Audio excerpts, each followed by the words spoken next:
അമ്പമ്പമ്പു ആട് 3 മൂഞ്ചിപ്പേ തകർന്ന് തരിപ്പടമായി. നമ്മൾ ആട് 2 എന്ന് പറഞ്ഞ ഒരു സിനിമ ഒത്തിരി പ്രതീക്ഷയോടെ, നമ്മളല്ലെങ്കിൽ ഞാൻ ഒത്തിരി പ്രതീക്ഷയോടെ പോയതാട്ടോ.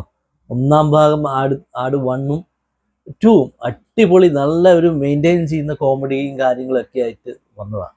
പക്ഷേ ആട് 3 ഒത്തിരി പ്രതീക്ഷയോടെ ഇന്നലെ ഞാൻ തിയേറ്ററിൽ പോയി കാണാൻ പോയി. എന്നാ പറയണ്ടേ, തകർന്ന് തരിപ്പടമായി പോയി. ഞാൻ ഒന്നിൻ്റെ രണ്ടിൻ്റെ നിലവാരമെങ്കിലും ഉണ്ടെന്ന് വിചാരിച്ചു. എൻ്റെ പൊന്നെ, നശിപ്പിച്ച് നാറാണക്കല്ല് പിടിപ്പിച്ചു. ഒരാവശ്യമില്ലാതെ ഒരു കഥാ സീൻ നടന്നുകൊണ്ടിരിക്കുമ്പം പഴയ ഒരു കാലഘട്ടത്തിലേക്ക് കഥയെ കൊണ്ടുപോകുന്നു. അത് വേറൊരു കഥ പറയുന്നു, വീണ്ടും തിരിച്ചു വരുന്നു, വീണ്ടും അടുത്തൊരു കഥയിലേക്ക് പോകുന്നു. പഴയ ഒരു ഹിസ്റ്റോറിക്കായിട്ടുള്ള ഒരു രാജാവിൻ്റെ ഒരു സംഭവത്തിലേക്ക് കൊണ്ടുവന്നു, വീണ്ടും തിരിച്ച് സഡനായിട്ട് തന്നെ വേറൊരു കഥയിലേക്ക് കൊണ്ടുവരികയാണ്. റിയാലിറ്റി, ഇപ്പോഴത്തെ പ്രസൻറ്റ് സിറ്റുവേഷനിലുള്ള കാര്യങ്ങളെ പറ്റിയുള്ള ഒരു കഥയായിട്ട് വരുന്നു. ഷാജിപ്പാപ്പനൊക്കെ എന്നതാണ് അതിനകത്ത് കാണിച്ചു വെച്ചേക്കുന്നത്. ഷാജിപ്പാപ്പൻ്റെ അഭിനയമൊക്കെ നല്ലതാണ്, പക്ഷേ അത്ര അങ്ങോട്ടേക്ക് ഏറ്റില്ല. ഒന്നാമത്തെ ഷാജിപ്പാപ്പനും രണ്ടാമത്തെ ഷാജിപ്പാപ്പനിലെ ആ സിനിമയുടെ അത്രയും ഒരു എന്നാ പറയണ്ടേ, ഒരു ഇത് വന്നില്ല. എൻ്റെ മാത്രം അഭിപ്രായമല്ല, എന്നെ ക്രൂശിക്കാൻ വരണ്ട കേട്ടോ. ഒന്ന് എൻ്റെ വ്യക്തിപരമായ അഭിപ്രായം. ഞങ്ങൾ 5 പേര് ഒരുമിച്ചാണ് സിനിമ കാണാൻ പോയത്. 5 പേർക്ക് ഇഷ്ടപ്പെട്ടില്ല. എന്നിട്ട് പൈസ കൊടുത്തതല്ലേ എന്ന് വിചാരിച്ച് ഞങ്ങൾ കണ്ടു. ഇത്രയും തല്ലിപ്പൊളി പടം. പക്ഷെ എന്തിനാണ് ഈ 3 കോടി 4 കോടിയൊക്കെ ഇതിന് കിട്ടിയെന്ന് പറയുന്നത് എനിക്ക് മനസ്സിലാകുന്നില്ല. കാരണം ആൾക്കാർ, ഞാൻ പോയ ഷോയ്ക്ക് വളരെ തീരെ ആൾ കുറവായിരുന്നു.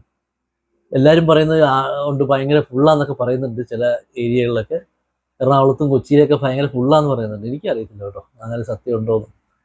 കാരണം നിങ്ങൾ പൈസ കൊടുത്ത് കാണാൻ മാത്രമുള്ള ഒരു സാധനവും അതിനകത്തില്ല. നമ്മൾ പൈസ കൊടുക്കുമ്പം ചിരിക്കാനല്ലേ പോവുക അല്ലേ? ഇത് ചിരിക്കാൻ വളിപ്പ് സാധനങ്ങളാണ് കംപ്ലീറ്റ് ഇതിനകത്ത്. എൻ്റെ മുഖത്തിൻ്റെ എക്സ്പ്രഷൻ അതുകൊണ്ടാണ് ഇങ്ങനെ വരുന്നത് കേട്ടോ. വളിപ്പെന്നൊക്കെ പറഞ്ഞു കഴിഞ്ഞാൽ ചളി വിറ്റ്, അങ്ങനത്തെ വിറ്റാണ്. പക്ഷെ നമ്മൾ ഒന്നാമത്തേതും രണ്ടാമത്തേതൊക്കെ നല്ല കാണാൻ, നമുക്ക് കണ്ടിരിക്കാൻ നല്ല രസമുണ്ട്. ഇതൊരുമാതിരി ഒത്തിരി എഫക്ട്സ് ഒക്കെ ഉപയോഗിച്ചുകൊണ്ട് ഒത്തിരി ഹിസ്റ്റോറിക്കലായിട്ടൊക്കെ പഴയൊരു കാലഘട്ടമൊക്കെ റിക്രിയേഷൻ ചെയ്തിട്ടുണ്ട് അവരുടേതായ രീതിയിൽ. എന്തോ ഒരു പഴയ ഒരു പുതുമയോടെ കാര്യങ്ങളെയൊക്കെ അവതരിപ്പിച്ചിട്ടുണ്ട്. പക്ഷെ അതൊന്നും ഈ സിനിമയിലേക്ക് ഒരു ആൾക്കാരെ പിടിച്ചിരുത്താൻ പറ്റിയ ഒരു കോമഡി ഒന്നും, ഒരു ഹാഫ് ഫുള്ളായിട്ട്, ആ സിനിമയുടെ ഹാഫ് ഫുള്ളായിട്ടും വെറും തല്ലിപ്പൊളി എന്ന് പറഞ്ഞാൽ തല്ലിപ്പൊളിയാക്കി. ഇങ്ങനെയൊക്കെ സിനിമ. പക്ഷെ സംവിധായകർക്കും ഡയറക്ടർക്കും പൈസ മുതലായി. കാരണം ഇതെന്താണ് സാധനം എന്നുള്ള ആ ഒരു കാഴ്ചപ്പാടോട് കൂടിയിട്ട് കയറിയവരൊക്കെ പെട്ടു. ശരിക്കും നിങ്ങളൊരു മുൻവിധിയോടെ പോരുത്. ഒന്നാമത്തെ പടവും രണ്ടാമത്തെ ആട് 1ഉം 2ഉം പോലെ ആയിരിക്കുമെന്ന് വിചാരിച്ചൊരിക്കലും പോരുത്. അങ്ങനെ പോയിട്ടുണ്ടെങ്കിൽ നിങ്ങളുടെ കാര്യം പോകാം. നിങ്ങൾ ആവശ്യമില്ലാത്ത ഇതൊന്നും മനസ്സിൽ വെച്ചോട്ട് അതുമായി കമ്പയർ ചെയ്യാതെ നിങ്ങൾ കാണുവാണെങ്കിൽ സാധാ പടം കണ്ടു. ഒരുപാട് ചളിവിറ്റ് അടിച്ച് കയറ്റിയേക്കുന്നത്, നമുക്കൊരു ലോജിക്കില്ലാത്ത കാര്യങ്ങളൊക്കെ ഇതിനകത്ത്, കുട്ടിക്കളികൾ പോലത്തെ സംഭവങ്ങളൊക്കെയാണ് ഇതിനകത്ത്. ആട് അബുവും അതുപോലെയൊക്കെ ഇവരൊക്കെ ഒരുപാട് എന്നാ പറയണ്ടത്, നമ്മൾ എവിടേക്കോ കണ്ടു പറഞ്ഞ പഴയ സിനിമകളിലൊക്കെ കണ്ടു പറഞ്ഞ ഒരു ശൈലിയും കാര്യങ്ങളൊക്കെ, ഒരു വ്യത്യസ്തത കൊണ്ടുവരാൻ ആ പടത്തിന് സാധിച്ചില്ല. എന്തോ ഒരു എന്താ പറയണ്ട, ഒരു കുറവുണ്ട് അതിനകത്ത്. അത് എന്ത് കുറവാണെന്ന് നിങ്ങൾ തന്നെ വിലയിരുത്തുക. നിങ്ങൾ കാണുന്നവരുണ്ടെങ്കിൽ പറയുക, കമൻറ്റ് എഴുതുക എങ്ങനെയുണ്ട് ആട് 3 എന്നെങ്ങനെയാണ്. പ്രത്യേകിച്ച് യാതൊരു ഇതും എനിക്ക് തോന്നിയില്ല. കാരണം 1ഉം 2നെ അപേക്ഷിച്ച്, ഒന്നാമത്തെ ആട് 1, ആട് 2 അത് അപേക്ഷിച്ച് നോക്കുമ്പോൾ വളരെ മോശമായിപ്പോയി.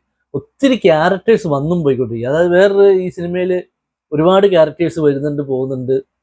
ഒത്തിരി പേർക്ക് റോള് കിട്ടിയെന്നല്ലാണ്ട് ഒരുപാട് ആർട്ടിസ്റ്റുകൾക്ക് ഇതിനകത്ത് മുഖം കാണിക്കാൻ അവസരം കിട്ടി. അതൊരു വലിയ കാര്യം കേട്ടോ. ഒത്തിരി പേർക്ക് ഇതിനകത്ത് ഈ എന്നാ പറയണ്ടത്, വന്നു പോകുന്ന ഒരുപാട് റോളുകൾ ഉണ്ടുകൊണ്ട് ആ റോളുകളിലൊക്കെ എത്താൻ പറ്റും. പക്ഷെ പഴയ പോലെ ഒരു ക്ലച്ച് പിടിക്കാൻ ആർക്കും സാധിച്ചില്ല. വളരെ പെട്ടെന്നായിട്ടുള്ളൊരു, ഷാജിപ്പാപ്പനാണ് കൂടുതലും അതിനകത്ത്, ഷാജിപ്പാപ്പനും അബുവാണ് കൂടുതൽ അതിനകത്ത് ഏറ്റവും കൂടുതൽ അഭിനയിക്കാൻ കൂടുതൽ ടൈം കിട്ടിയ ആൾക്കാരെന്ന് കരുതുന്നു. ഇന്ദ്രൻസും ബാക്കിയുള്ള ആളുകൾക്കെല്ലാം വളരെ കുറവാണ്. എങ്കിൽ പോലും വലിയൊരു കോമഡി, നമ്മൾ ഉദ്ദേശിക്കുന്നൊരു കോമഡിയാണല്ലോ. അതിനകത്തൊന്നും ആക്ഷനൊന്നും നമ്മൾ പ്രതീക്ഷിച്ചല്ല നമ്മൾ പോകുന്നത്. കോമഡിയാണ്.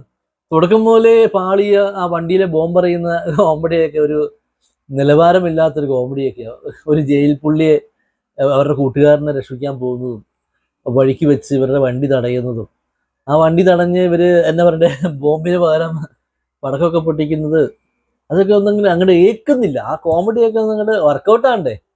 ഈ സാധനം ഒന്ന് നമുക്കിട്ട് ഏറ്റാലല്ലേ കാര്യമുള്ളൂ. സാധനം അങ്ങോട്ട് ഏക്കുന്നില്ല, ഒത്തില്ല എന്ന് വേണം പറയാൻ. അപ്പൊ അടുത്തത് ചിലപ്പോൾ ഇറങ്ങുമായിരിക്കും.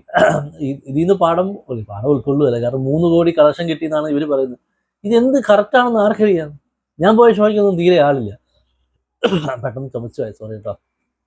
ഞാൻ പോയ ഷോയ്ക്കൊന്നും തീരെ ആളില്ല. പിന്നെ എങ്ങനെയാണ് ഇവർ ഇത്രമാത്രം ഈ പടത്തിന് ഹൈപ്പ് വന്നതെന്നുള്ളതാണ്. കാരണം ഹൈപ്പ് വരാൻ കാര്യമുണ്ട്. കാരണം ഒത്തിരി പ്രൊമോഷനും ഒക്കെ അവർ കൊടുക്കുന്നുണ്ട്. അത് മാത്രമല്ല, ഒന്നാമത്തെ പടവും രണ്ടാമത്തെ പടവും അമ്മ ഹിറ്റായിരുന്നു. ആ ഹിറ്റ് പ്രതീക്ഷിച്ച് പോകുന്ന ആളുകളാണ്. ആരും പറയുന്നില്ലെന്ന് മാത്രമേ ഉള്ളൂ. ആരോടും പറഞ്ഞു കഴിഞ്ഞാൽ നിങ്ങൾ ആരും തെറി പറയാൻ വേണ്ടി വരണ്ട. ഉള്ള സത്യം പറഞ്ഞാണ് നമ്മുടെ കൂട്ടത്തിൽ വന്നവർക്കും തന്നെ ആർക്കും തന്നെ ഇഷ്ടപ്പെട്ടില്ല.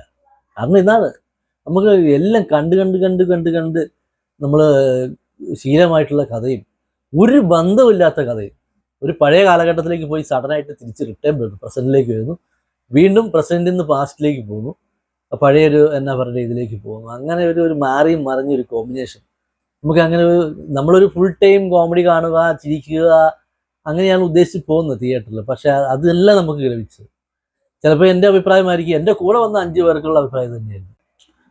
എൻ്റെ കൂടെ വന്ന ആളുകൾക്കുള്ള അഭിപ്രായവും ഞാൻ ഈ പറഞ്ഞ സെയിം അഭിപ്രായം തന്നെയാണ്. കാരണം വലിയ ഒരു ഗുണമില്ല. നിങ്ങൾ പൈസ കൊടുത്ത് 160 രൂപ കൊടുത്ത് സിനിമ കാണാൻ പോകും. അതിലും ഭേദം നിങ്ങൾ ആ പടം നെറ്റ്ഫ്ലിക്സിലോ അല്ലെങ്കിൽ ഏതെങ്കിലും ഇതിൽ വരുമ്പം കാണുന്നതായിരിക്കും ബെറ്റർ. കുറച്ചും കൂടെ കാരണം മറ്റുള്ളവരുടെ വാക്ക് കേട്ട് നിങ്ങൾ പോയി കാണാൻ പോലും നിങ്ങൾ പെടും. കാരണം അത്ര ഹൈപ്പൊന്നും ആ പടത്തിനില്ല. അപ്പോൾ മറ്റൊരു വിഷയവുമായി കണ്ടുമുട്ടാം. Okay, by.